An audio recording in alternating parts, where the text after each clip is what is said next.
Ela fez aquilo que ninguém jamais havia feito. Uma mulher negra, num dos momentos mais racistas da história americana, que usou sua genialidade para traçar trajetos que pareciam impossíveis. Katherine Johnson foi o cérebro por trás dos cálculos que levaram o homem à Lua, mas por décadas seu nome ficou apagado dos créditos. Quando olhamos para as fotos dos heróis da NASA, esquecemos que atrás de cada missão existiam equações complicadas e noites sem dormir, e atrás de muitas dessas equações havia Katherine. Oi, eu sou Kim, do canal Her Story Root. Aqui você encontra as histórias das mulheres que revolucionaram a ciência e desafiaram estereótipos, mesmo quando o mundo tentou apagá-las. Seja bem-vinda ou bem-vindo à nossa jornada por justiça, inspiração e protagonismo feminino. Hoje, vamos conhecer a vida de Katherine Johnson, a matemática genial que mudou o curso da corrida espacial e também a forma como vemos mulheres negras na ciência. Katherine nasceu em 1918, em White Sulphur Springs, na Virgínia Ocidental, nos Estados Unidos. Uma época em que regras racistas, as leis de segregação conhecidas como Jim Crow, ditavam quem podia estudar, trabalhar, sonhar. As escolas para negros eram precárias, mas Katherine era uma aluna tão excepcional que precisou avançar várias séries ao longo da infância. Aos 10 anos já cursava a 8ª série, e com apenas 14 foi aceita na Universidade Estadual, uma raridade para jovens negras naquele país. A família Johnson acreditava tanto na educação que mudava de cidade, trocando tudo só para garantir o melhor estudo para os seus filhos. Imagine o tamanho desse sacrifício. Imagine ser uma menina negra num mundo que queria te apagar e, mesmo assim, decidir brilhar, contrariando todas as estatísticas. No ambiente acadêmico, Katherine foi um ponto fora da curva. Os professores, muitos deles brancos e céticos sobre o potencial de uma jovem negra, acabaram rendidos pela genialidade dela.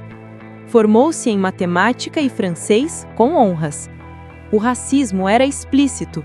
Enquanto meninos brancos pensavam em grandes carreiras, Katherine foi trabalhar como professora numa escola para negros. Era o único caminho possível para uma mulher como ela. Katherine não aceitava o mundo como ele era. Tinha o hábito de questionar tudo. Por quê? Perguntava desde as aulas mais simples de geometria até os momentos mais complexos da carreira. Essa curiosidade quase rebelde foi essencial quando, em 1953, conseguiu vaga como computadora na NACA, que pouco depois se tornaria NASA. Agora imagine entrar num dos ambientes mais competitivos e elitistas dos Estados Unidos, dominado por homens brancos, engenheiros famosos, chefes que ignoram toda mulher, ainda mais as negras. Os funcionários negros usavam banheiros separados, tomavam café em salas exclusivas e até os talheres eram diferentes. As reuniões importantes eram apenas para homens, mas Katherine queria mais. No escritório, um mar de mulheres negras fazia à mão contas que salvariam astronautas. Eram as Human Computers. O trabalho era tão minucioso que qualquer erro significava o fim de uma missão, ou de uma vida. Katherine logo se destacou. Não só fazia cálculos rápidos, mas apontava falhas, sugeria métodos, criava fórmulas novas. Ela pedia o impossível. Quero ir nas reuniões dos engenheiros. E quando disseram não, ela foi assim mesmo.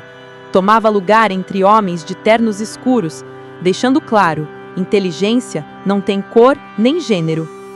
Sua rotina era intensa. Calculava, revisava, recomeçava. Podia passar dias sem ver a luz do sol. O salário era menor que o dos homens. O crédito, quase nenhum. Mas Katherine nunca reclamou. A satisfação dela vinha do desafio, do impacto do trabalho. Pouco a pouco ganhou respeito, até dos mais céticos. Um dos episódios mais marcantes foi na missão de John Glenn. O astronauta, um dos maiores heróis americanos, só aceitou decolar se Katherine revisasse os cálculos feitos pelo computador eletrônico. Peça para a mulher fazer as contas. Se ela disser que está certo, eu confio. Era confiança absoluta no talento dela. Mas Catherine não participou só de uma missão.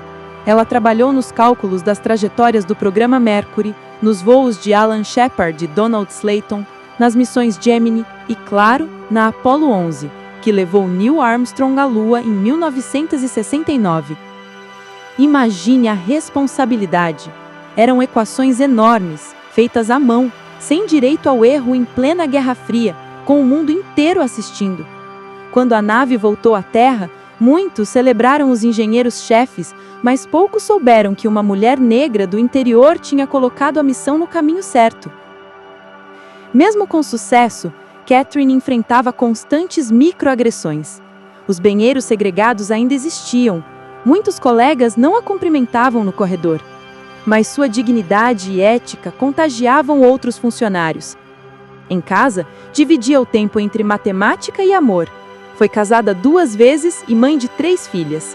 Ensinava os números para as meninas, tanto quanto ensinava sobre resiliência e sonhos. Mesmo assim, Catherine era invisível para o grande público. Não assinava relatórios, não dava entrevistas. Vários anos se passaram até que, já aposentada, começou a ser procurada por jornalistas. Recebeu a Medalha Presidencial da Liberdade das mãos de Barack Obama em 2015 e se emocionou como uma criança. "Nunca fiz nada sozinha", dizia, reforçando o valor do trabalho em equipe. A história dela ganhou o mundo com o livro e o filme Estrelas Além do Tempo.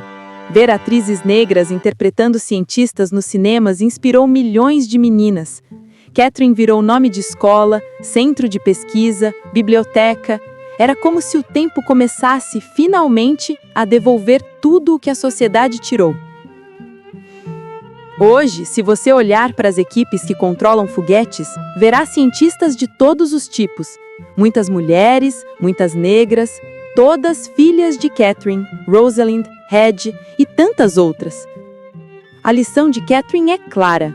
Nunca aceite um não como resposta definitiva. Questione, prove, refaça e persevere, mesmo quando ninguém acreditar em você. Agora imagine quantas futuras Catherines existem neste instante, sentadas em salas de aula, enfrentando preconceitos, pensando em desistir.